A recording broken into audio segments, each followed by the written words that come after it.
Hello there, and welcome back to Force Perspectives. I am your host, Michael Cohen, and with me, as always, my favorite mouthful, Joe Hogan. We can't have nice things, Michael. Not allowed. We're No, not not allowed to allowed. have Not nice allowed. things in this Not allowed. timeline. Listen.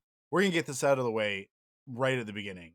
Our rebel spies, Sherston, Mark, Brian M, Dan, Curtis, and Brian B. You guys are the best. Thank you for supporting us over at patreon.com/thunderquack.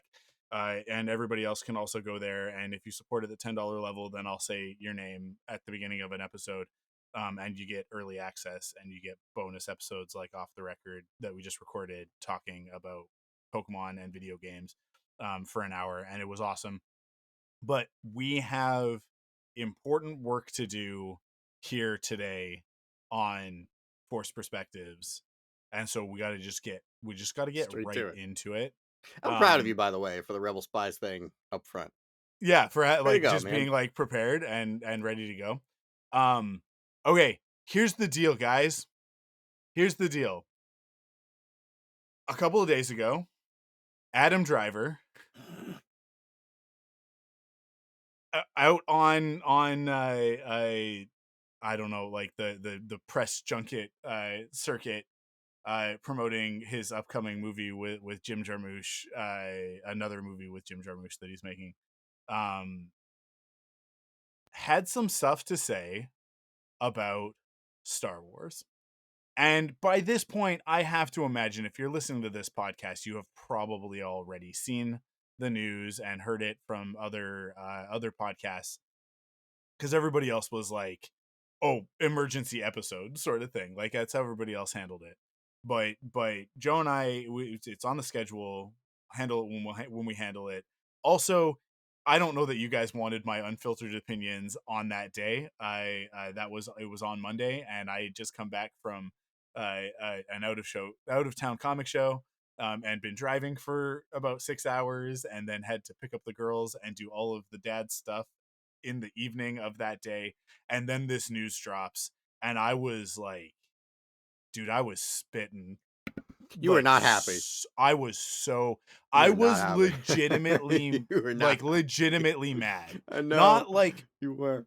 yeah, not for the bit, not for the podcast, not, for engagement. I was legitimately like furious.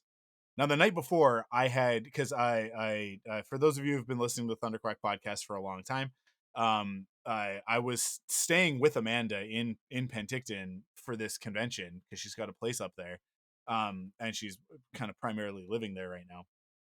So I stayed with her for the weekend, and on Sunday night after the comic show was finished, went back to her place, and she had said the night that I got there, she was like, "I really want to watch The Last Jedi." And I was like, so I grabbed food and I went back to her place, and we settled in, and I was like, let's do it. Let's watch Last Jedi. And so I had spent the night before this news enjoying the hell out of Last Jedi because I love it so much, but also absolutely irate for the bit, like in the funny way of like, I can't, like, what is wrong with everybody who doesn't like this movie? And you're included in that, Joe. Good. Yeah, Good. I'm yeah. glad.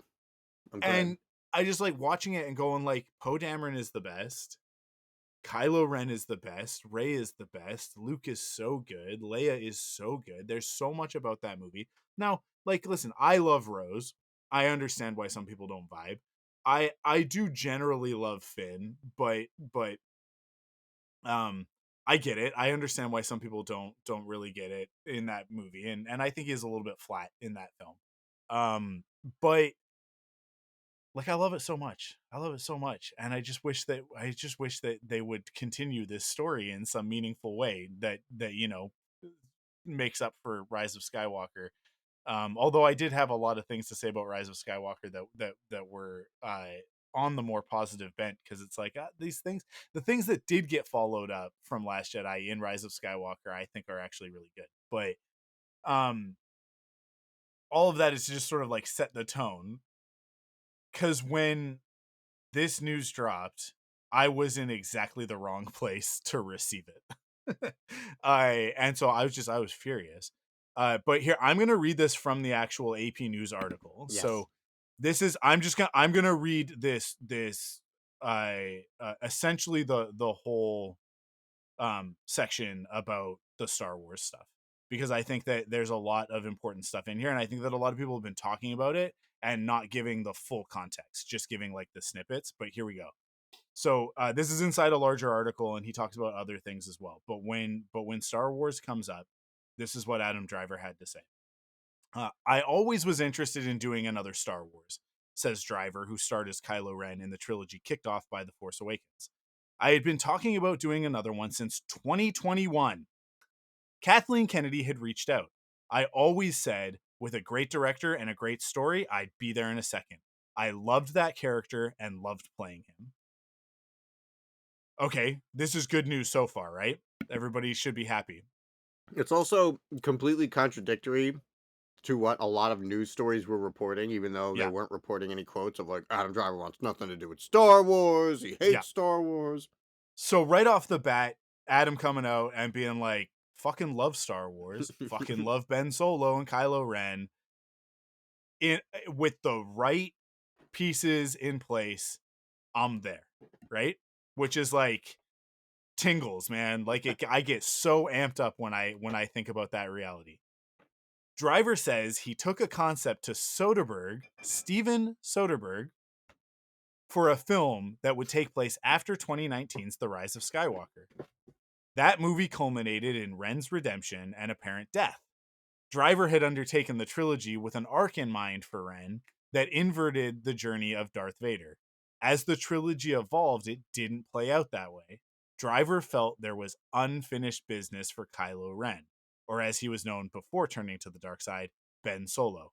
So we are continuing along the path of absolutely, this is how we all feel, right? Every single one of us Star Wars fans is in agreement with all, like I don't care what side of things you're on. You look at Kylo Ren and you go, okay, yes, the story of this is like the inverted Darth Vader, right? Like that's Mhm. what that should have been. It's what he was playing in all three of those movies. We didn't get to finish that story. We should get to finish that story. That's why it feels hollow. That's why it feels empty right now, right? That's why Rise of Skywalker doesn't ring true, because it doesn't fulfill what was played out in Force Awakens and The Last Jedi, Mhm. right? It gets a little bit of it, but it doesn't finish the story. Soderbergh and Rebecca Blunt outlined a story that the group then pitched to Kennedy, Lucasfilm Vice President Carrie Beck, and Lucasfilm Chief Creative Officer Dave Filoni. They were interested, so the filmmakers then pulled in Scott Z. Burns to write a script. Driver calls the result one of the coolest. Now, the article says expletive. I'm going to go ahead and guess. One of the coolest fucking scripts I had ever been a part of, right? That's what he's saying. We presented the script to Lucasfilm. They loved the idea. These are Adam Driver's own words. Yeah. They totally understood our angle and why we were doing it, Driver says. We took it to Bob Iger and Alan Bergman, and they said no. They didn't see how Ben Solo was alive, and that was that. So immediately, highest high to soul crushing low. I'm sorry, Yeah. what? We took Yeah. it to Lucasfilm. They loved the idea. They totally understood our angle and why we were doing it. Okay, that's what I want to hear. This is what I have been saying, right? This thing. I mean, like, I've said a lot of stuff in the last couple of years about Lucasfilm, about Star Wars, about Disney, about all of that, out of frustration and trying to figure out what's going on. But in it's sort of like not really knowing where the blame is falling and just sort of like not taking shots, but just going like not taking shots in the sense of like trying to take anybody down, but taking shots as in like throwing darts at the board of like, Yeah. is it this, is it Yeah. this, is it this, like just speculating, right? Going like, where's where's the fucking problem, guys? Because there is a problem at Lucasfilm, But where is it? Well, guess what? It's Disney. It's Bob Iger and Alan Bergman. They said no. They didn't see how Ben Solo was alive, and that was that.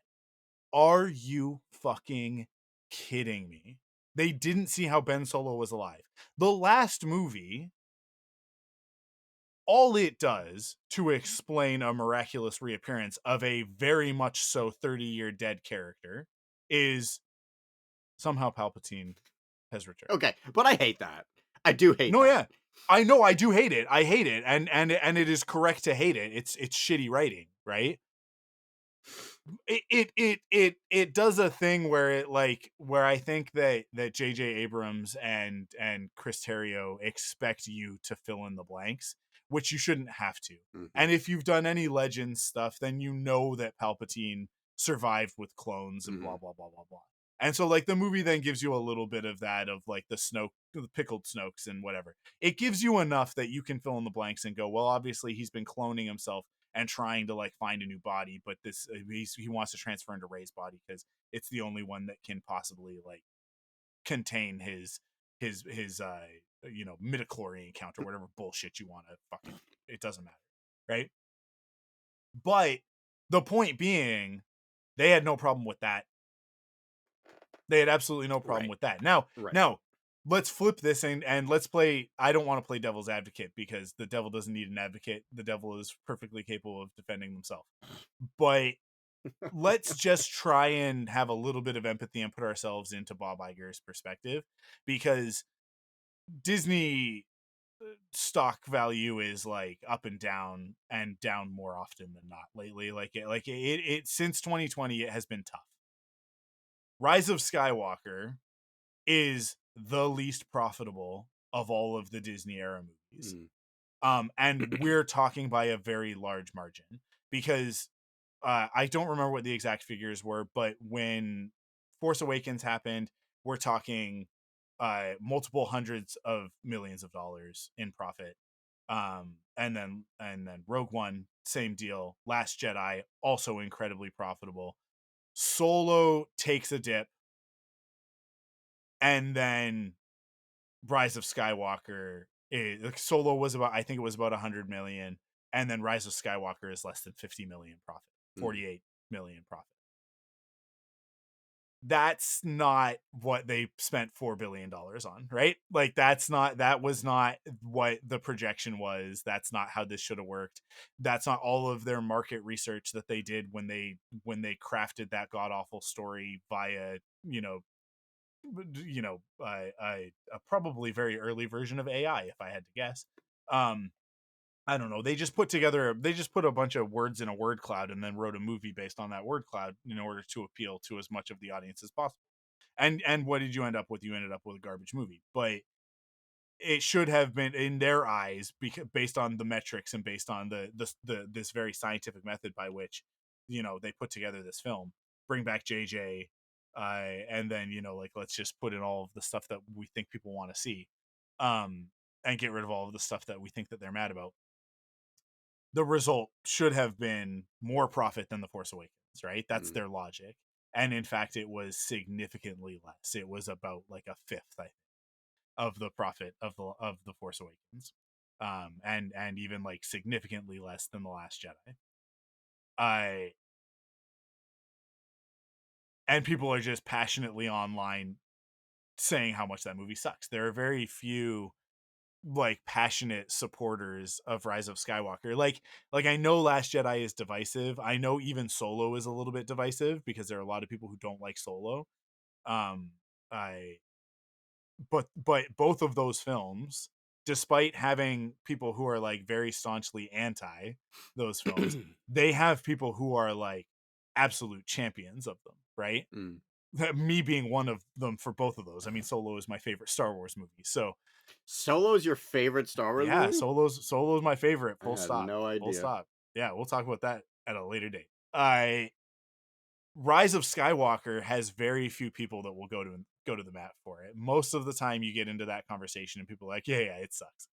Um, people will be like, oh, but this is cool, but this is cool, or they'll be like, I don't care, right? They're like casual Star Wars fans. They don't really give a shit. but there are very few people that will fight for the storylines that are in Rise of Skywalker, Mm. because like why would you? It's all pretty much trash. The only thing worth fighting for in that film is C3PO's, let's call it an arc. But like his contributions to that film are absolutely a plus, and I would want him to be just as prominent and just as celebrated in another version of that movie. Um, it's the one thing that they got right, that they really, really, truly got right in that movie, was 3PO. He's a standout. I giggle every time I think of the joke where they come over the hill and they see the Aki Aki festival, and he gives like his C3PO Wikipedia clip notes, right? His AI summary. Um, and and he's standing in the back, right? They all turn and look at him, and then there's a pause, and then he turns to look and see what they're looking at. It's just like, this is what I'm here for. This is why I Star War. Like this joke right here. This silly droid, this ridiculous circumstance, these wonderful characters, and this very human moment amongst all of the ridiculousness. Like that's what I'm Star Warsing for. So, you know, I anyways, all of that to say that like they brought back Palpatine, right? They brought back both, like Luke and Han in that movie, in order to finish off that story. So there's a lot of like, oh, we're gonna dig into existing characters and bring them back.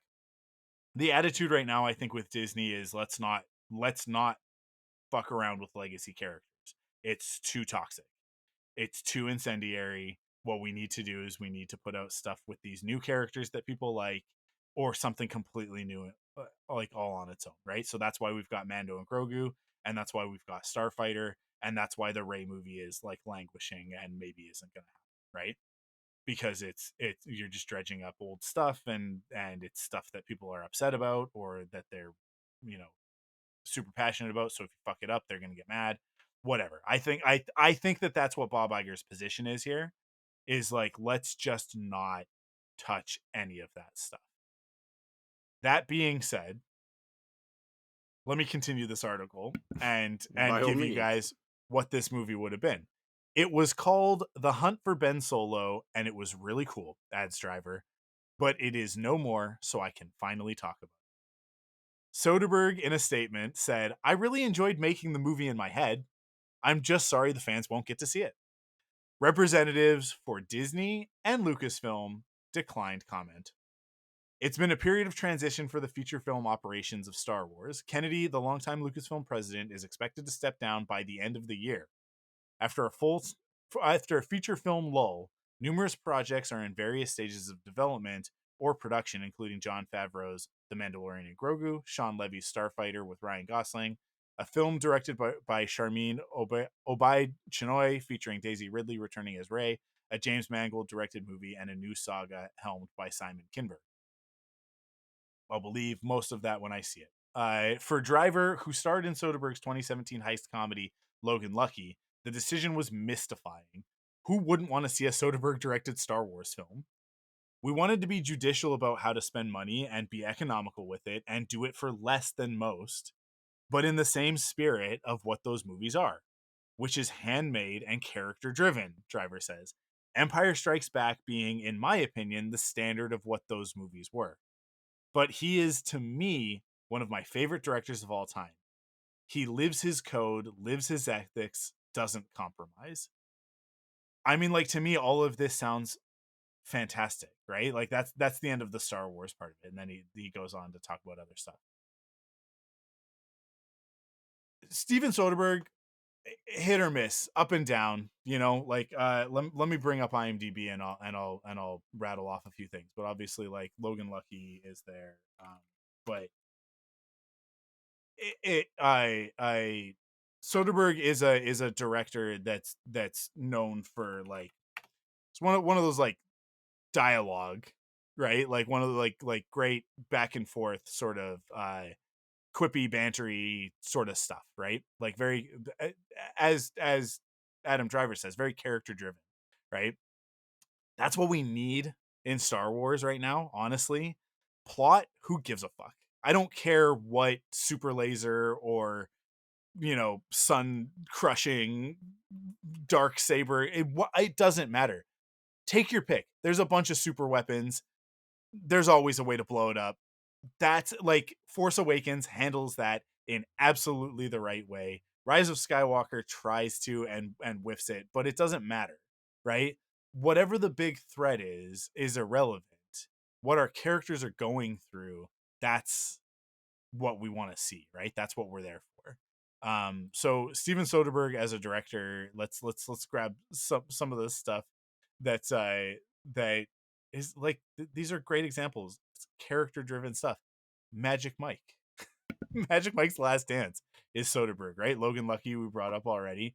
I think I saw in the highlights up here like Aaron Brockovich, Oh, okay. Traffic, right? I Soderbergh is like came on the scene with Sex, Lies, and Videotape, which was one of the first big movies to just like really kind of go into that edgy sex and drugs and that sort of thing. Um, Ocean's 11 and Ocean's 12. Like, come on, guys. Like, like in what way? The Hunt for Ben Solo, directed by the director of Ocean's 11. What is this movie? Now go listen to What the Force. Go listen to Marie Claire, Missy, and Hammy go into like all of the mythic stuff in way more detail than I'm gonna do it. But going off of their very expert, very educated, very intelligent analysis of the story of Ben Solo and Kylo Ren, and how it ties into Rey's story and all of that. This is like the story here is the lost husband. That's the mythic archetype that we're going with. It is essentially like what that boils down to when you add Soderbergh into that mix is it's a heist movie about getting the soul of Ben Solo back from the afterlife. Like that's what that is. That's what that movie it has to be what that movie was going to be. Is like he's in the underworld, right? He's in the Force, the world between worlds, whatever, right? I think we can all speculate where Ben Solo is after the events of Rise of Skywalker. And now we're in a position of whether it's our heroes from the sequel trilogy or it's some other connection,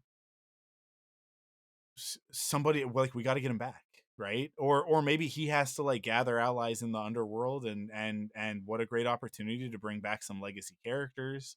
What a great opportunity to wrap some stuff up that we didn't get to wrap up.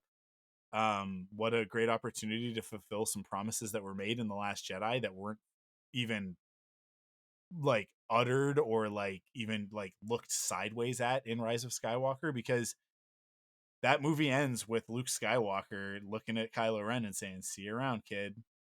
And then he doesn't. He doesn't see him around, kid. But he can in this movie, right? Mm. In watching Last Jedi, I think my biggest takeaway from this most recent viewing is that Mark Hamill was absolutely robbed of um the accolades, the flowers that he deserved for what I think is the best performance of his career. I and it's difficult because it's a controversial performance and a lot of people don't like the story of I it. think But he did it. Listen, every actor in yeah, these films brought it. Like, yeah, I don't yeah, like these movies, but the actors did their job and they did it yeah, really, really well. So, like, I think it's crazy that anyone would look at Mark Hamill's performance and be like, "Well, I didn't like the movie, so he sucks." yeah. I mean, like I looked at that performance, especially in the third act, especially the peace and purpose uh portion of that performance when he shows up on Crate, and I like this is an Academy Award performance. Think about what that performance means in the greater scheme of film and pop culture and all of that, and the monumental task that Mark Hamill had in coming back, you know, 20 something 30 years Mhm. later to play this character in this very different situation, and to play him in the beginning as like doing his best Yoda impersonation, right? And falling short intentionally. That's part of the story. He's not good at it.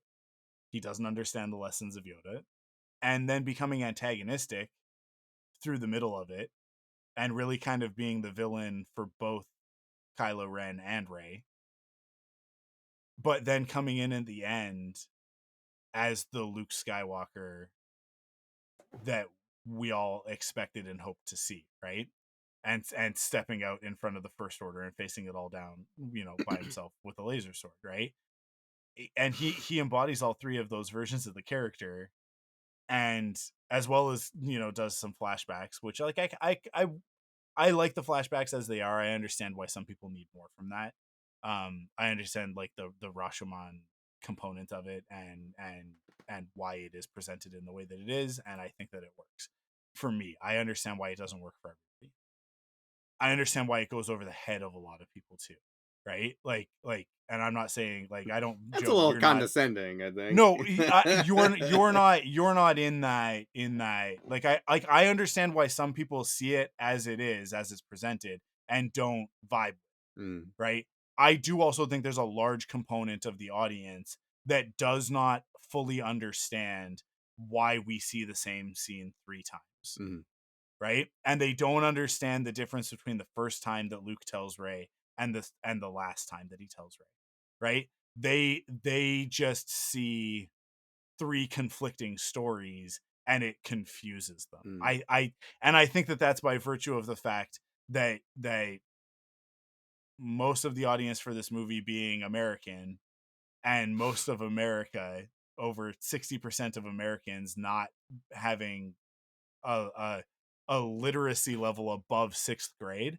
They don't like mm. they're just not Whoops. understanding what the nuance of that is. Yeah. And that is not the fault of those people. I want to be super duper fucking clear. The people who fall below that literacy level, that is not on them. That is a systemic institutional eroding of the education system in Western culture in an attempt to create a controllable proletariat. That's what that is. Republicans for 40 years, have been busting their asses in order to make the American people specifically dumb as nails, right? This is not a matter of them being incapable of understanding. It is literally they have not been given the tools in order to parse a story with that level of complexity. It's not their fault, right? And it's not that it's beyond them, it's that they just literally don't have the tools by design in order to understand a story like that. So like I like that to me is like such a big component of the discourse that goes on with that. Mm. And then when you add on top of that the very literal Russian interference with the Star Wars fandom in 2017 and 2018, I it's just like it's just a recipe for disaster. And so I think there are a lot of people with a lot of opinions about The Last Jedi and Solo that are not actually informed opinions. Like and the people who have informed opinions, I absolutely like to have conversations with and go back and forth. And we don't have to agree. Like Joe, you and I do not agree on these movies. But like I get where you're coming from. I get what your perspective is and why you feel the way that you do. It's not how I feel, and that's totally fine. But there are a bunch of people who say shit that is just like bold face, like not accurate. It's not a valid interpretation of the film. It's not a real opinion, right? They're opinions that have been given to them. They're talking points that in the same way that like you encounter these people that are like anti-vax, and it's like it doesn't matter how much like science or logic or reason you confront them with, they have decided because they've been brainwashed into believing that vaccines give you autism, whatever, right? So and like right now I'm sure that they're all like throw out all your Tylenol because these people are just like they've just been made to be susceptible in this way. it's a very specific type of person that I'm talking about when I talk about this stuff. And it sucks. It sucks that that's where we're at right now, and it sucks that it affects really good Star Wars. And it's not just Star Wars because it affects everything. There's so many franchises. There are so many movies across the board that TV shows, whatever, that have been like dumbed down for that lowest common denominator audience, and it just sucks. It sucks that that's where we're at, because it shouldn't be that way. In any case, um, I understand all of that stuff that I've said and the way that people reacted to Rise of Sky to Last Jedi, the fallout of Rise of Skywalker. I understand why Bob Iger is reluctant on a movie like this, like The Hunt for Ben Solo. Reluctant to be straight up I like roadblocking it and saying no, this movie isn't happening. That I don't understand. I don't understand Mm. because if you were to look at those stats, if you look at the data, if you look at the movies that did make a lot of money, the ones that had meaning, the ones that had good writing, and the ones that had the actors like fully bought into them, those are the ones that made money. And I don't like listen, I don't want to be right about this. I want Mandalorian and Grogu to blow me away. I want it to be full of meaning. I want it to have a purpose. I want it to be a good film. I want to enjoy myself at the theater. I want to care about this Star Wars movie. Everything that we've seen leads me to believe that this is just an empty, we're going to put this out. We're just putting it out. We're just putting it out because Mandalorian makes money. We can slap Grogu on a bunch of lunch boxes and other landfill. I that's just going to go on shelves that people are not going to buy because the market has been oversaturated for the last 3 years. Right? That's their plan. That's what they think is going to work, and it's this is nonsense corporate thinking. This is MBA bullshit. They're they're looking at the wrong numbers and they're interpreting the wrong things in the wrong way. And not making this movie is such stark evidence of that.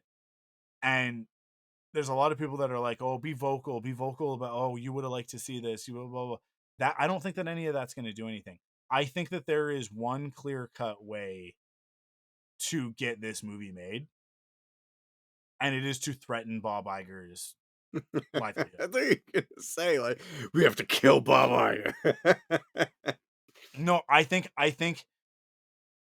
the only the only voice that Bob Iger and Alan Bergman listen to are the shareholders' voices. Yeah, the money. That is who they care about. That is honestly, I've said this before, and I will continue to say this until people understand it. That's who they work for. Yeah, They do not work for the creatives at Lucasfilm. They do not work for Disney. They don't work for the fucking mouse. They work for the shareholders. And their actions are to advance shareholder profits. That's it. Number go up.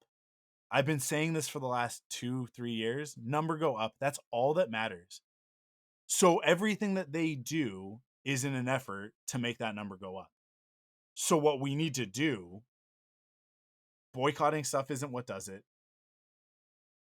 Talking on Blue Sky and Twitter isn't what does it.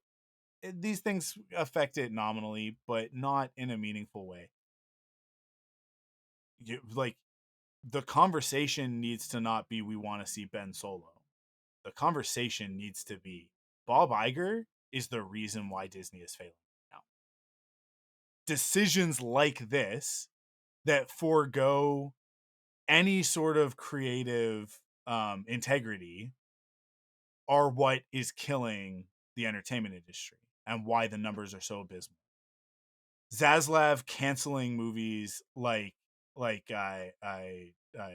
Coyote versus Acme and Batgirl, shelving them indefinitely, or like I mean not even indefinitely. Like Batgirl is not legally allowed to be released ever because of the the what they did financially with it. In the same way that Iger and others have done with Willow and other stuff with Disney, right? They have taken these very viable, very like well made pieces of art, and they've bargained them against the stock market and used tax loopholes in order to cook their books. Essentially, like that's what's happening there. It's creative accounting. It's the sort of thing that we would expect from organized crime, not from Disney and Warner Brothers, right? That's the conversation that needs to happen. And the fact that it is creating an atmosphere where no one wants to go to the movies. No one wants to invest in any of these shows. Like people don't want to get their hopes up about any of this stuff being good because the evidence from the last few years since the pandemic is that these are all just cash grabs. And I hate it. I hate it. I hate that that's where we're at right now, and that I am one of those people now that's like the MCU is bullshit. I hate it because where we were in 2019 with Endgame, I was fighting people on the internet saying like like no, these movies, Infinity War and Endgame, yes, they're flashy, they're spectacle, they're tentpole movies, but the people making them are doing their best to make stories that matter. Now, if you don't vibe with a superhero story, you're just never going to vibe with a superhero story, and there's nothing I can do about that. But for those of us who do, for those of us who are looking at that and who are bought into that mythology and for whom it has deep meaning and these symbols have deep meaning, it doesn't get better than Endgame, right? Like, and that's because the Russos are right there with it. Like they got it. They understand how those characters work, and they executed something that resonated for us. That again, Amanda and I were talking about all this stuff the other night, and it clicked for me. The moment in Endgame that gets the biggest audience pop, the moment in any movie in the last, I think, probably 30 years that gets the biggest audience pop, is when that hammer rises and goes into Cap's hand, and we cut back to Thor, and he says what we're all thinking, which is "I knew it," right? And then we get a badass fight scene, but the fight that happens after that, and then the three of them, beating down Thanos, and and then like I could do this all day, sort of thing, right? Like the picking up the broken shield, strapping it onto his arm. It's like, it doesn't matter that the others are down. I'm going to fight you to my last breath, even though I know I'm about to lose. Right. And then we get the portals and we get, all of the Avengers coming back, and we get Avengers Assemble and all that. And that's all so awesome. It is all like, it's all built on the foundation of that moment with the hammer. And the reason why that moment with the hammer works, Joss Whedon is a piece of garbage. I'm just going to preface it with that. He's one of the absolute worst people to have ever graced Hollywood, and there's a lot of awful people in Hollywood. He is chief amongst, like, if there's a Mount Rushmore of absolutely despicable people in Hollywood history, Joss Whedon is right up there. He is one of those faces. His disgusting, ugly faces right there. Usually we don't body shame, but he deserves it. So, I his stupid bald head is right on that Mount Rushmore, right? Okay, I've said all of that. The scene in Age of Ultron that establishes what pays off in Endgame, like that's what that's all about. That's why people resonate with it. That's what those movies are actually about. It's nothing to do with the spectacle, with the superpowers, Iron Man's newest suit, Thor's new look, Captain America standing down an even bigger army of even worse fascists. Like, whatever, that stuff is all good, that is all part of it is all important to the story, but the reason why Endgame and that Avengers phenomenon in the Infinity Saga worked the way that it did goes back to Age of Ultron, which is a movie that is actually not very well regarded, but it goes back to that scene.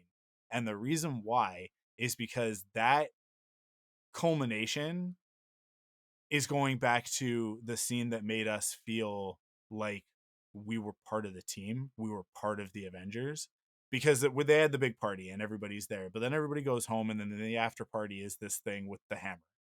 of everybody trying to lift the hammer.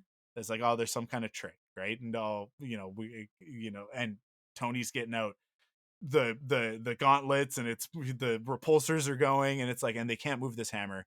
And then Cap goes and he goes, all right, fine, I'll give it a go, right? And he puts his hand on it, and it budges just so slightly, right? And we all clock it, and we clock Thor's reaction as he's like, and we think that the payoff for that is later in the movie when Vision picks it up, and it is like, that is a Chekhov's gun that goes off, but there are 2 rounds in that Chekhov's gun, right? There are 2 rounds in the chamber, and we didn't know that the second round wasn't going to go off for like another 10 years or whatever it is between the two of them.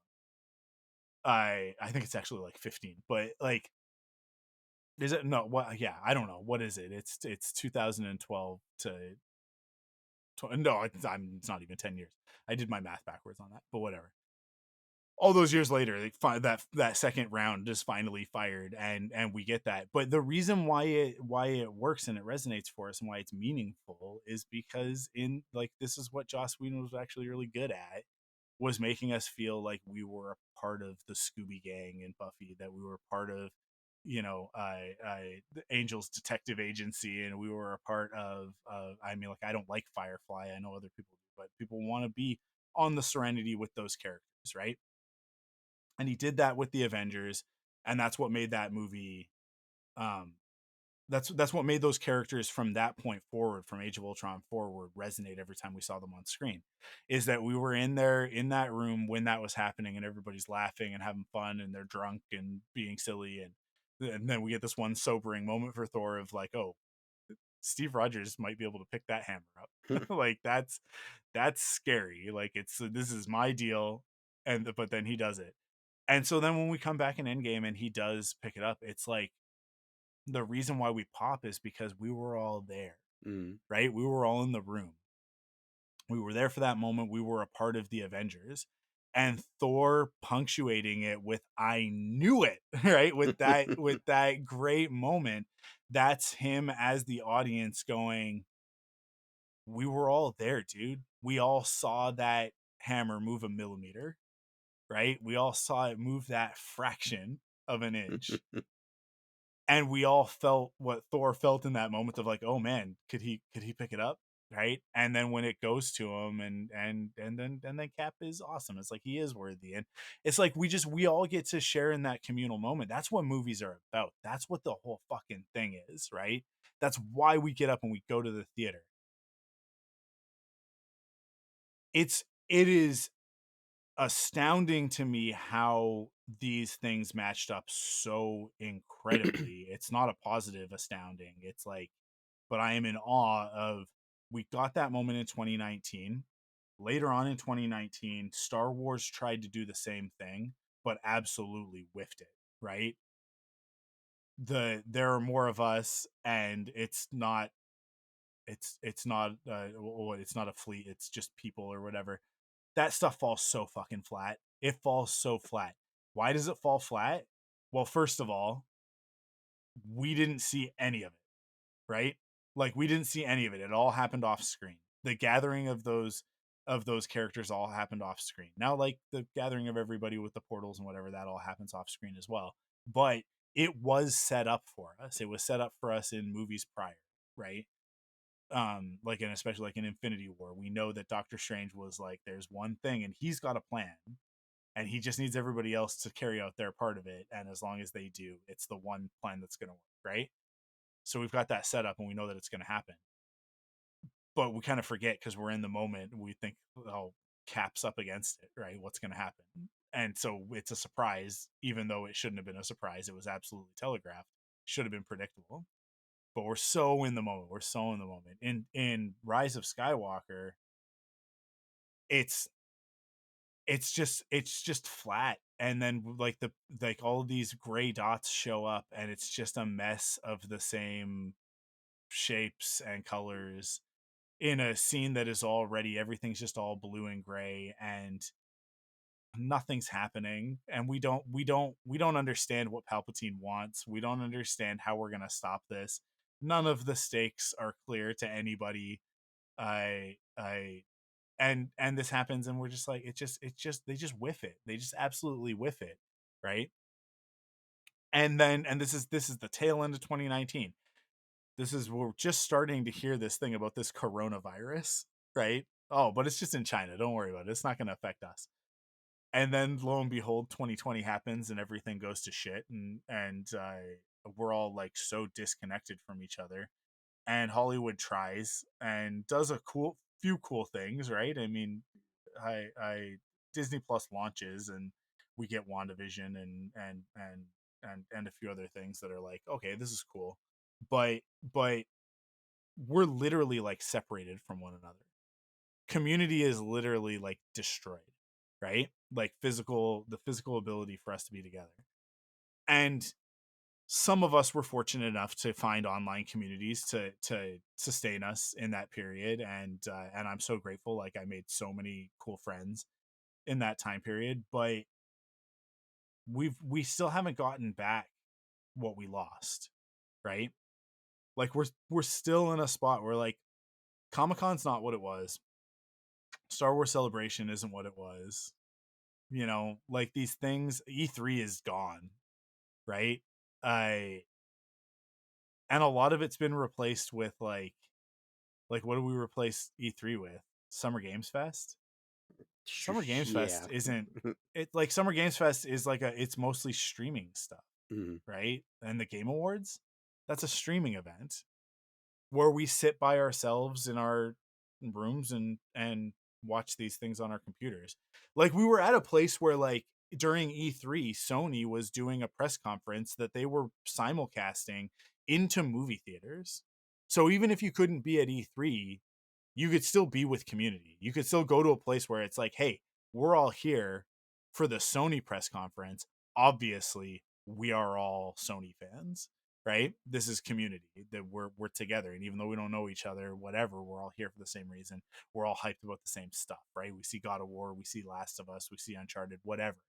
And it's like and we're all hyped about it. And we've lost so much of that, and we've lost it in the storytelling as well, right? Everything is about like these lone heroes and whatever, and it's like that's not the lone heroes are not what made Infinity War and Endgame what they were. Those were a moment because it was literally about everybody and characters with opposing ideas. We had Civil War prior to this, right? And that was like kind of the whole thing. And it's actually kind of the beauty of it is that you've got Civil War where Cap and Iron Man are on opposing sides of this, and everybody picks sides, and it's a big fight. But then when shit goes down, it's forgotten. When the real threat rears its head, we don't care. Right? Now it's time to come together and the Avengers assemble and all of that stuff, right?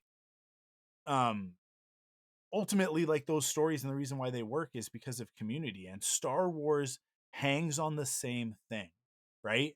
Return of the Jedi resonates because that's what it is. The beginning of that movie is like, oh, we got to save Han Solo. He's our family, right? That's how that movie starts, and it's fulfilling the promise of of Empire Strikes Back of like, I'll see you at the rendezvous point on Tatooine, right? And we go and we rescue Han Solo, and then what do we immediately do? We got to go back to the Rebel Alliance. I mean, we go see Yoda first, and then but then we got to get back to the Rebel Alliance, and it's not just Leia, it's not just Luke, it's not just Han, it's like look at all these other characters that we're bringing in. It's Mon Mothma, it's General Madine, it's Admiral Akbar. It's all these different ships, like these weird looking ships. It's like, oh, I remember the frigate from Empire, right? But like, what are these big bubble things, right? Like what? Like, oh, there's some of the transports. Oh, there's some corvettes. Well, right? Like we're getting all this familiar stuff, but we're also getting all this new stuff, and we're bringing together this we're seeing that like, oh, the alliances like come together, right? Like this disparate group has joined together in order to take out the Emperor. We've got a plan. We know where he's going to be. We're never going to have this opportunity again. He's building a second Death Star. They're going to try and do what they didn't manage to do before, but we blew it up last time. We're going to blow it up again. We got a plan. We know what we're doing. We're all together in this, and as long as we're together, like may the force be with us, right? Like all that stuff. And then we get to Endor, and it's like, oh shit, they know we're coming, right? But what they don't know is that we've added a whole new bunch of fucking friends, and it's these little teddy bear guys, and they're gonna be the thing. And you know why? Because the stormtroopers are following orders, but the teddy bears, these Ewoks, they're fighting for their community. Mhm. They're fighting for their way of life. And so it doesn't matter that the Empire has the war machine. That doesn't compare to the Alliance joining together all of these different planets, all of these different species, all of these different people, and these teddy bears that are like we this is a fight for our very existence. We're gonna fucking fight tooth and nail for that, right? And we're gonna with the tools that we have, a bunch of logs and twigs with rocks and whatever, we're gonna it doesn't matter that it's that the enemy is bigger and that the enemy is stronger and more powerful. We're gonna fight anyways, right? It's Captain America facing down all like the entirety of Thanos's army, Mhm. right? And putting that broken shield on and strapping it on and going, if I die, I die, but I'm not stopping. Like, no, you move, right? Like Mhm. it's all that attitude. And that's why we watch Return of the Jedi and we're like, fuck yes, right? And Luke Skywalker on the Death Star mirroring that in his battle with Vader and the Emperor. And he gets to that point and he realizes like this fight, the physical fight with lightsabers against Darth Vader, that's not the fight. The fight right now is good versus evil. And what I'm doing is I'm playing right into evil's hand. I'm playing their game. I'm not fighting evil. I am becoming evil. And he tosses down his lightsaber and he turns to the Emperor and he says, "You failed. Go ahead. Kill me. Destroy me. It won't work. It won't work because good is going to defeat you." And I know that because what I'm about to do is the most important act I could possibly do in like this self-sacrifice. And but it's the right thing to do, and it's in the balance of the force, it tips the scales in our favor. No, even if I die, right? Like, and that's Luke saying as well, the same as Cap. Like, if I die, I die, right? Like I could do this all day, and like this it is one of my favorite things that Cap says. It's like you say you plant your feet in the ground, you say no, you move, right? And that's what Luke is doing there. It's the same thing. And so we watch Return of the Jedi and we're like, fuck yeah. And that shit is what's missing from so much of the media that we're being given right now. And against all odds, and I think because Thunderbolts was the movie that it was, it's like, oh, we're gonna take a bunch of these like D-list characters from this universe that nobody cares about. Bucky and maybe Yelena being the exceptions on that list. Nobody cares about the rest of these characters.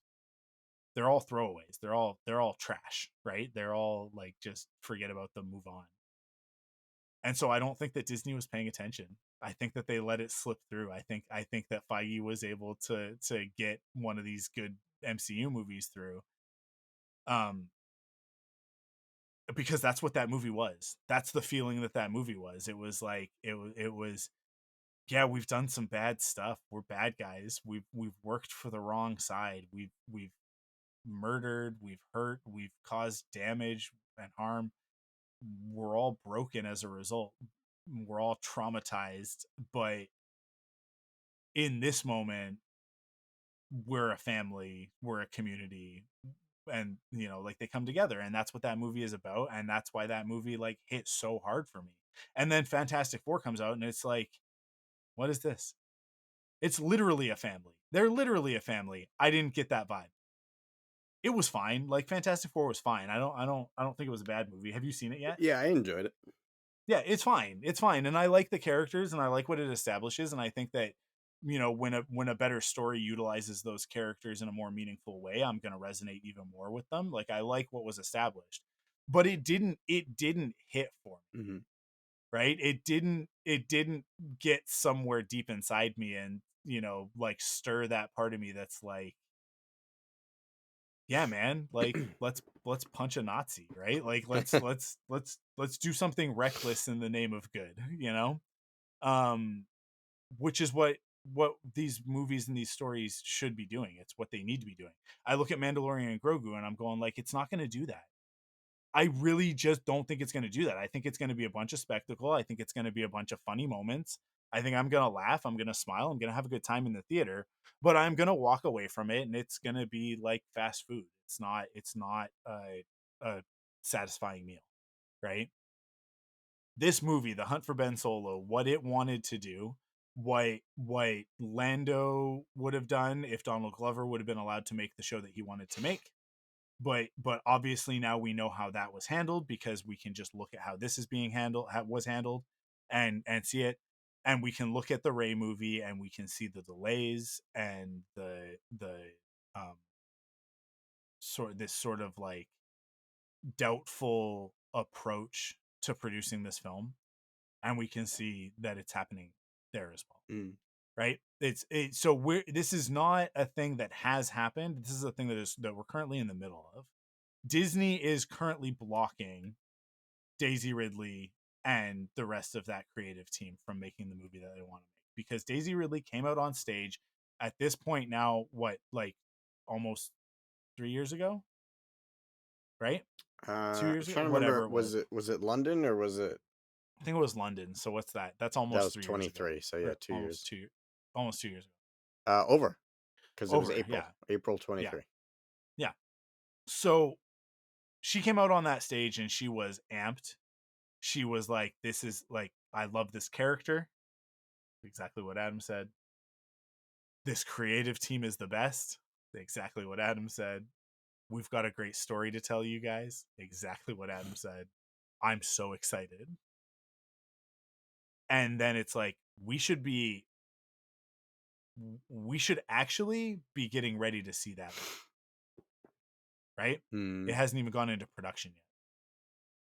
It's still in pre-production. They're still writing it. It is still I don't think a production date is even set currently for that film. And honestly, we're running out of time, right? Like every year that passes, these actors get older and they move further and further out of the like sort of the zone of relevance of telling this story, and the story will have to change, and we'll end up in the same position that we did with the original trilogy actors, which is that like that movie, the sequel to the original trilogy should have happened 10 years early, right? um it should have happened almost immediately after the prequels happened. And if we had done that, it would have been the story that would have established Ben Solo. It would have established all of this stuff. It would have been in the time that the Mandalorian is set, and we would have, we would have carried on from there, and then we could do the sequel trilogy, right? And I mean, like obviously things would have all been vastly different if that had been the case. But we skip that time period. We wait all that time, and then we come back. We do the Force Awakens, and then it's all flashbacks. It's all novelizations and comic books that have to tell the story in between. And it's the thing that I think makes the sequel trilogy not work for a lot of people, and I think that this is where you fall, Joe, in the conversations that we've had. I think that piece being missing is the reason why there's such a disconnect with the Star Wars that you celebrate and the Star Wars that you can't connect with, right? And it's that link is missing. And I want these characters. I want Ray and Finn and Poe and Ben to continue. I want their stories to be told into the future. In order for those characters to have their moments 10, 15 years from now, we got to tell this story now. Like we got to get off the bench and tell the fucking story so that we can tell the story in another 10 years, the one that's 20 years after The Force Awakens came out, right? Like, or otherwise we're going to end up in the same spot. It's going to end up being the same thing. People are going to be like, why is Ray so different? Why is Poe so different? Why are these characters, why did they have to do all of this stuff in order to get these characters into these positions in order to tell another story? Because that's what happens in the sequel trilogy, right? Is that like, come away from Return of the Jedi, we've got our happy ending. Everybody wins. It's going to be good. and then we come back for the Force Awakens, and in order to tell a story in that time period, we got to create new conflict. And in order to do that, we break up all the characters. We break up the trio, right? Which is not a good or bad decision. It's all about execution. And I think that what happens is that the execution falters, right? There's a bunch of reasons for that. I think Carrie dying right after The Last Jedi, I mean, obviously before the movie comes out, but like after they filmed that movie, I think that really messes up the conclusion of that trilogy. I think that that's a component. It's not all of it. I think that it could have been recovered, but it's definitely a component of it. Um, and it's definitely a component of like it, we feel ultimately that like those characters weren't served, their stories weren't served. I I I always go back to Obi-Wan Kenobi and go like, listen, that dude, he's in the first third of A New Hope and then he dies. His story is not served by A New Hope. And Han's story and Luke's story and Leia's story, they aren't meant to be served by the sequel trilogy. In the same way that Obi-Wan and Yoda's stories aren't meant to be served, and neither is the Emperor's, right? Like those characters came from before, right? Like and we go back to the prequels, and in the prequels we get to do that. And then we awesomely get to make, you know, a season of Obi-Wan Kenobi that goes even further into that. We have the Clone Wars that goes further into that. And we get to explore those characters' stories. And I think that like it's the same should happen for the original trilogy characters. For some reason, it has not. I but yeah, like I don't know, like I mean, not for some reason. I think we know who to blame now. I think we know who to look at, and we know where to say this is why we're not getting the things that we want. This is why Skeleton Crew doesn't get a season 2. This is why The Acolyte doesn't get to continue, right? I don't think it's Kathleen Kennedy. I know it's not Carrie Beck. Well, you listen to anything Carrie Beck has had to say in the last 10 years, longer than that, because it's like go to the pre-production of The Force Awakens, right? Like, I know it's not Carrie Beck. I know it's not Dave Filoni. I know that they want to tell these stories, right? This is Disney. It's the executive at Disney. It's Bob Iger and Alan Bergman and the rest of the executive board that are they're hindering this stuff, and it's Mm. happening on the MCU side as well. They're doing it to them too, and that's why we're like Blade has not happened yet when it should. Why hasn't Blade happened Blade's yet? supposed to be out by now, right? Like, am I We remembering that should, wrong? yes, last year, Oh my last god. November 2024, it should have happened. And that was a delayed release. Like that was after it got delayed the first time. We should have had it even before then. I think its original spot was early 2020, right? And then it got delayed and it got pushed to November of 2024. Wow. And we're like, that's fine. It's Blade, Halloween time. We can extend Mm. Halloween into the beginning of November. Everybody's fine with that. Let's go. Mahershala Ali as Blade. Slam dunk. Let's get it done. He's excited to be a part of it. Kevin Feige's excited to make it. We're excited to watch it. What happened? What happened? Because it's not, I don't think that it was any of those people, right? I think it was this corporate bullshit that keeps fucking up our shows. It keeps fucking up our movies. It keeps getting in the way of these artists who are talented, intelligent, capable individuals from doing the thing that they want to do. And it's where we're at right now with all of this late stage capitalism bullshit. And we're like trapped and powerless, but we're not powerless because there if we organize and we are loud enough in the right way, I think that it changes the tune Mm. of these executives, because we just have to show them that it is not in their interest to stand in the way of a movie like this from happening. And that's why Adam is out talking about it right now. Like, let's be super clear. This is a very strategic decision on his part.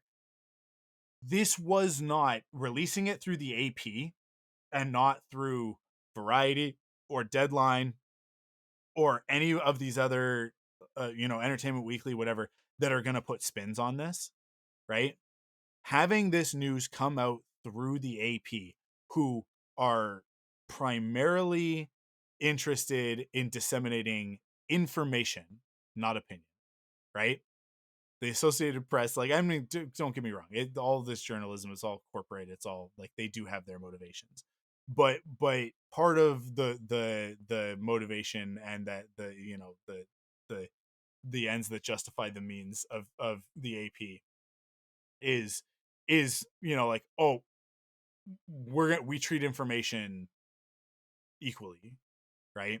So you look at the way that that article is structured, and as I read it, a lot of it is quotes, right? There's no like interjection as we were doing of like, this is how I feel about it. The AP was like, this is what Adam Driver had to say. Here's a little bit of additional context. That's it, right? Mm. That article, I think, is written in a very intelligent way. And I didn't really read the rest of it. Like, I read the beginning of it, and then I read the Star Wars stuff, and then I didn't read the like Megalopolis and whatever that comes after it. Once I got my Star Wars info, I bounced. But the first chunk of it that I read, it's like, this is information, right? And that's a calculated choice, that's who he decided to tell this to, right? And Soderbergh was prepped.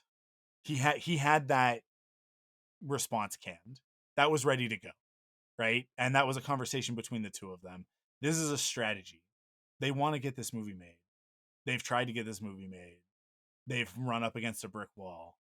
This is the only thing that's going to bust through the brick wall. And I firmly believe, and this is tinfoil conspiracy theorist stuff, and I'll be forthright about that. This is just me wildly speculating, and being a nut job. I firmly believe that the Ray movie is going through the same bullshit right now. I think that the Lando show went through the same bullshit, and I think that Adam is aware of all of that. And so I think that he is looking at it and he's going like, look, one way or another, we bring Ben back with a good story, right? I tried to do it my way, it got kiboshed. Daisy's trying to do it with her story, because there's no way that that story happens with any meaningful story without Ben Solo coming back. We've had that conversation, right? Like, Mm. that's what that story needs to be. So I think that like they've had conversations. I think that like the turning it into another trilogy, all of that stuff, like it's like that has all been a part of this. Of like, oh, like Ray, they're gonna do this Ray movie. Oh, well, we're gonna do this Ben movie, and like, well, we have similar goals in both of these. How do we bring this together? And that's what ends up turning it into a trilogy, right? Which is what the rumor was for a long time. But now we're just not hearing anything, right? And to me, it's like, yeah, like I think that they are within weeks, because think about what time of year it is. I think that they are within weeks of shutting that down, of saying like, we're not making this movie. Mm. And I think that this is Adam's Hail Mary of like, okay, they've said they're not making the movie, which means the NDA no longer applies, which means that I can go out and talk about it. I can't talk about the Daisy Ridley movie. I can't talk about the conversations I've had about that with Kathleen Kennedy and with Daisy and with the other creatives. Not allowed. That's still under NDA. It's still in production, right? Pre-production. But I can go out and I can say the thing that we were going to do that got shut down. If I were in the press, if I were in the entertainment media press right now, the person I would be going to for comment on all of this would not be Adam Driver. It would not be Steven Soderbergh. It would not be Bob Iger or Bergman or Kathleen Kennedy or Dave Filoni, any of them. Adam has said what he's going to say. Soderbergh has said what he's going to say.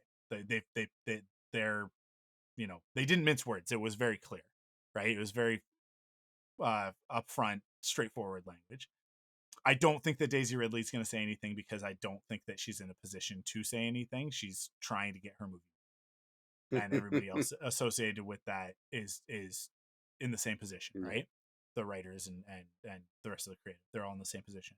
I would be going to Donald Glover to confirm that this is exactly what happened to him, to connect those dots Mm. and go like, this is a pattern of behavior, right? This is the Disney executive on behalf of the shareholders are actively working against the best interests of these properties that they own. And anybody who fights back against that opinion I saw Tron opening weekend. I went and I saw Tron Ares. They didn't make The Hunt for Ben Solo, but they did make that shit. What the fuck? Bob Iger said yes to that. He allowed that. He didn't get involved and stop that production. Even after they attached Jared Leto, who is toxic as fuck and a terrible person. There's no way that movie, it's so bad, Joe. It's so bad. There is no way that anybody in the film industry with a critical eye saw early stuff from that and didn't go, this is a big problem. What are you guys doing to fix this? Bob Iger is not stupid. This is the thing that's so upsetting about it. This is what's frustrating. He's not an idiot. Bob Iger is also responsible for Disney through till 2019, right? Like Bob Iger is the guy who came in and after Michael Eisner did his best to tank the company. And then I don't remember. I don't. There's somebody in between them, and I can never remember who it is. But Bob Iger came in the 2000s, and that company recovered. Disney recovered from like a real bad period in the late 90s and early 2000s. And the parks were not doing well, the movies were not doing well. And there's a bunch of stuff that when Bob Iger took over, stuff that had been put into production and greenlit before his time that got the short end of the stick. Tron Legacy was one of those things. John Carter was one of those things, right? But Iger was there for the acquisition of uh, Marvel and the acquisition of Star Wars, Mhm. and then all of the good stuff that happened as a result of those things, right? Like that was Iger too. So he's not an idiot. He's not stupid. He knows what he's doing. He has in the past been very good at his job, and that has resulted in us getting some very cool stuff. But since he came back, he retired, right? He walked away, and the other Bob took over, and that was a bad mistake. That was not the right call. Putting the CFO in charge of the entire company was a classic corporate misstep. It's how it usually goes, and it's always a mistake. So he comes back to save the day, and in coming back to save the day, he has like overcorrected in the wrong direction. Instead of steering away from the iceberg that Disney had been like put in the path of, he went, no. You know what we do? Full steam ahead. We're going through the iceberg. That's been his approach, right? These fucking conservative bullshit Russian bot Twitter accounts have been saying all this stuff about our product, and all of these red pilled alt right fascist Nazi wannabes are lapping it up. We need to make stuff that appeals to them. We need to turn them. If we can turn them, then we can turn this around. That's not the revenue that you guys have lost. That's not what it is. You never had them to begin with. And the ones that you did have, you've still got them. It doesn't matter. Star Wars Theory is going to see Mandalorian and Grogu on opening weekend. I guarantee it. He'll be there. Right? He watches every single streaming show the second that it's available. He has to. His livelihood depends on it in order to fucking shit on it. And I mean, he hasn't been relevant in the last 2 years, but I just use him as the illustration, right? Like these grifters, like you have them. You have their money. They're not the ones that you're missing revenue from. You know who you're missing revenue from? It's not us. We're there too, right? We're there on day one most of the time for everything, good and bad. We watch it all. The revenue that you're missing out on is the general audience who are not the fascists. They are not the alt right red pill people. They're not the ones on the internet crying about it. They're the ones that simply did not enjoy the last movie and did not enjoy whatever season of the Mandalorian or whatever episode that they decided to drop off on. That's who you're missing the revenue from, and that's who you have to get back. And the only way to get them back is to get us back, because if you try and get the that vocal minority of, dirtbag grifters, like, you're never going to win them. They subsist off the negativity. They're always going to be negative, no matter what you do, no matter what you give them, Mm. no matter the amount of pandering. They're still going to find something to complain about, right? You put something out that's exactly for them, they're still going to shit all over it. It doesn't matter. Tron Ares is a really great example of that, because Tron Ares is a Tron movie that is made for pro AI alt right fascists. It's why it sucks so much. It's God, it's a piece of garbage. I And there's a bunch of other stuff that's like that, like, fits into this, that we could go into, but trying to make Star Wars and Marvel that appeals to that audience it's a losing proposition, because they're never gonna be evangelists. You're never gonna win them back. But if you cater to those of us that are loud and proud about Star Wars or Marvel, right? That are like, holy fuck, do I love Star Wars?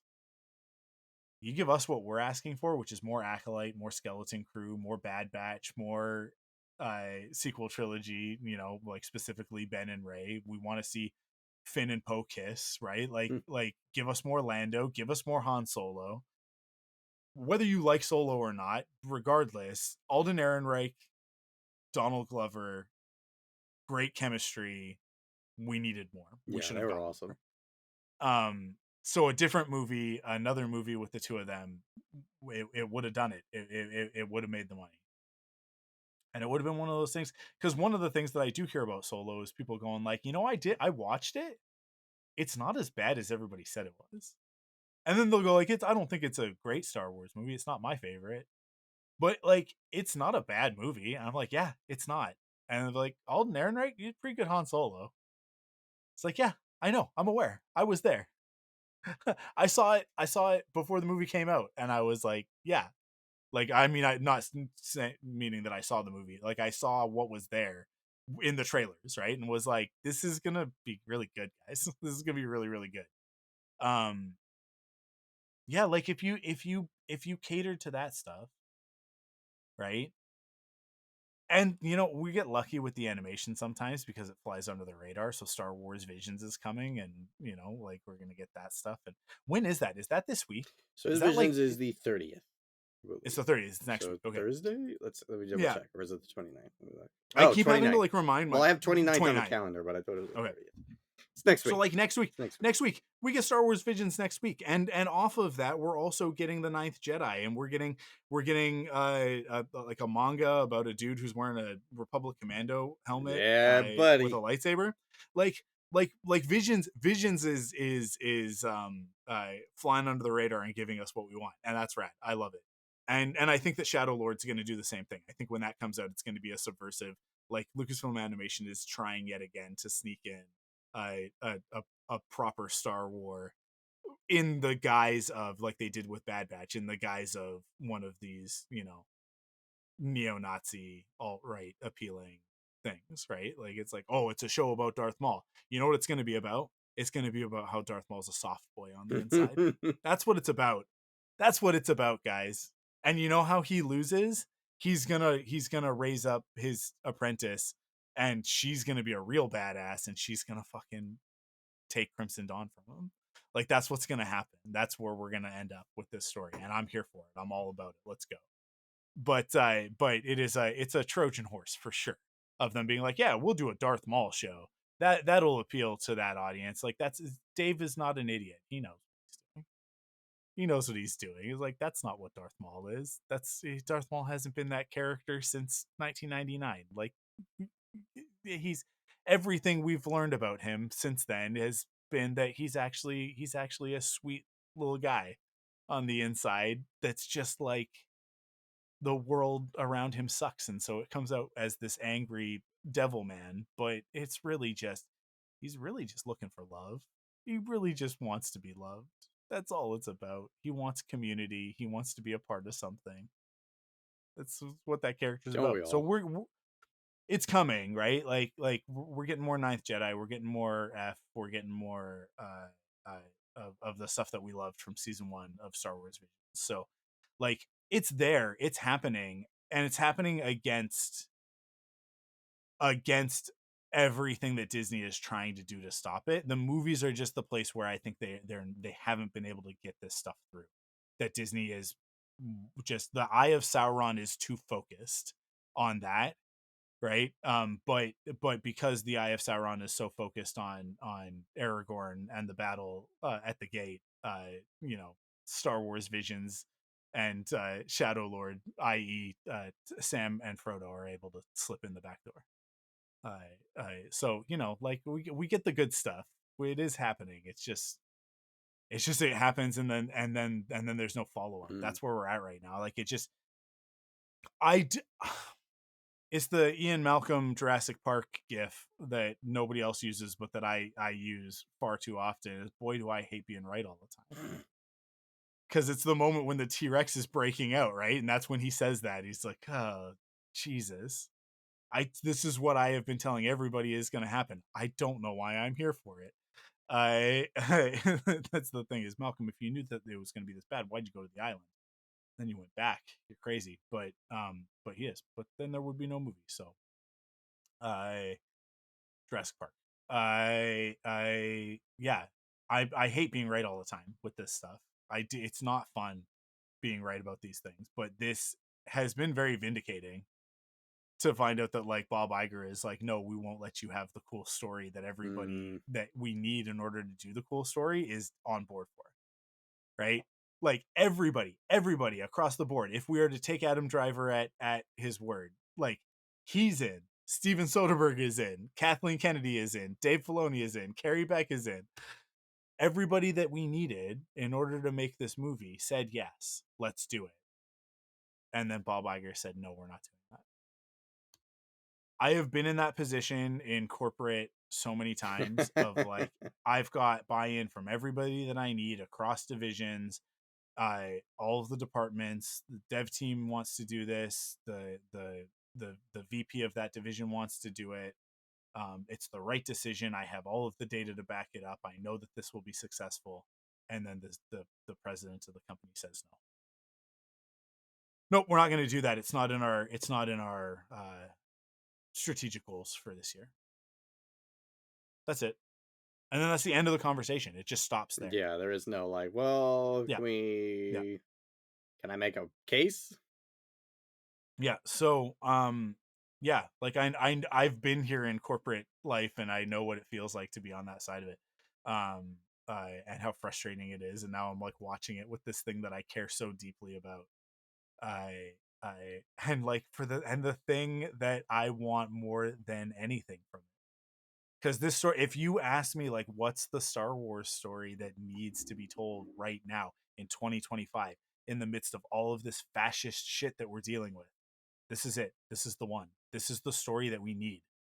Like Marie Claire said it, and so I have to attribute it to her, but I'm going to parrot it here because she's so right. Like this, rescuing Ben Solo will heal us, like as a society, right?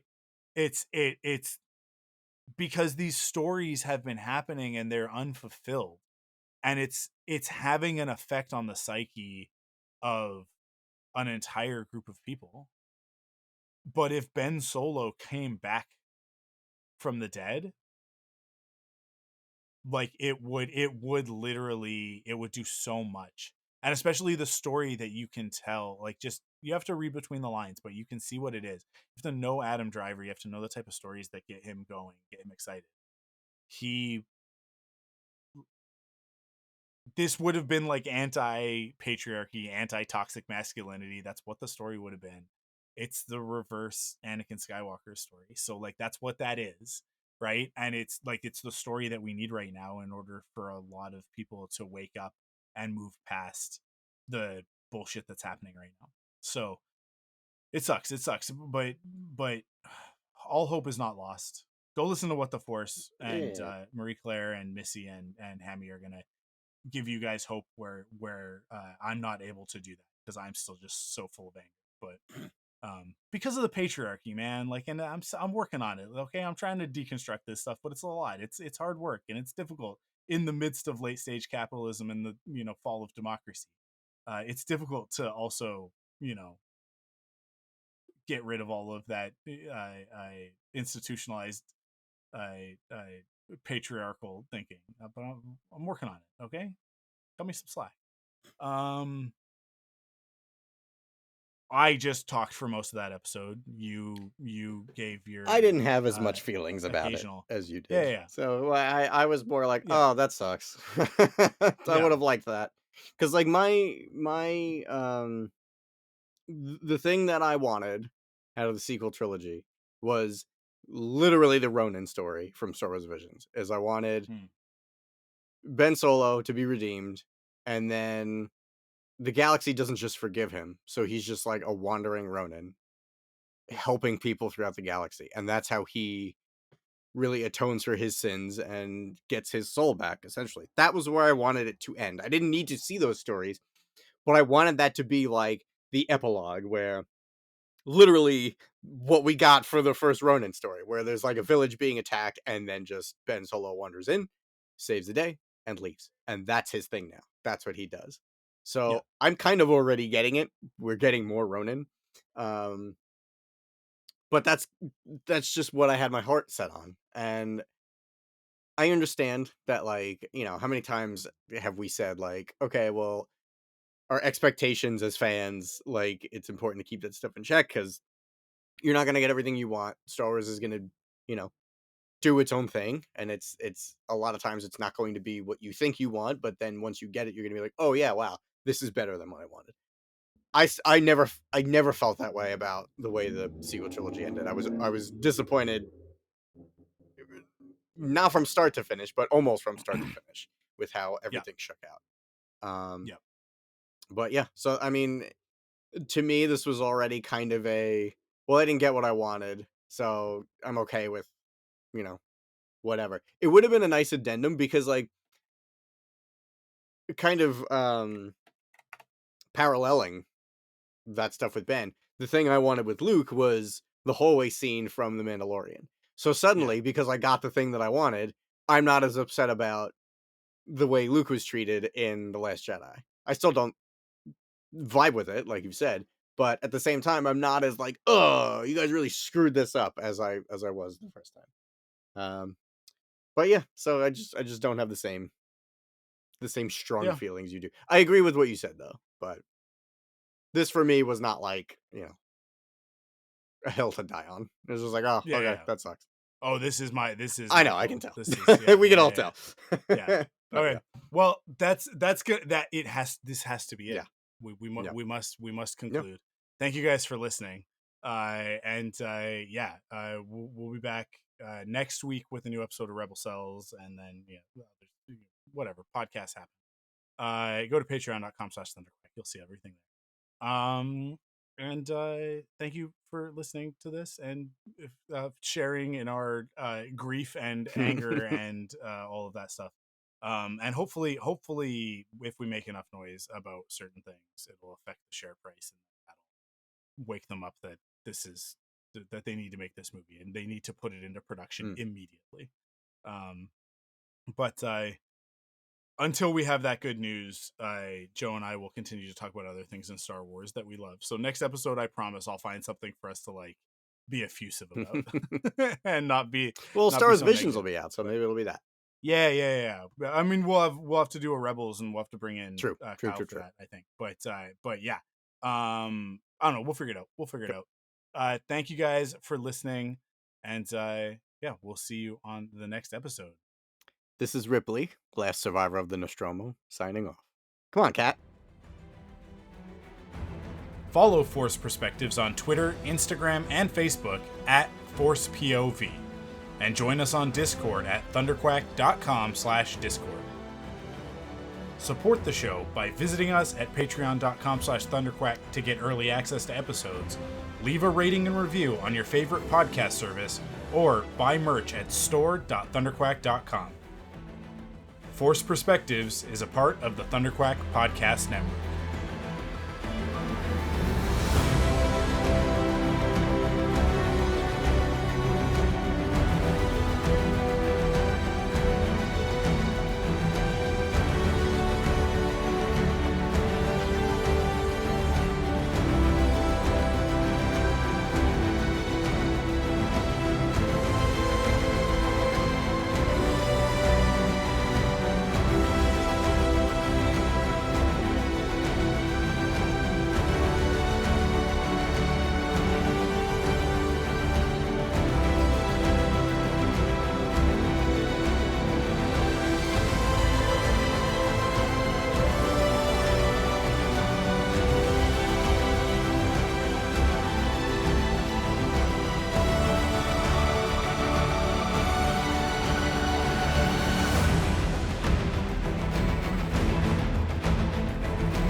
Okie dokie. I met Sigourney Weaver at Comic Con, so it needed to be a Sigourney Weaver. Awesome.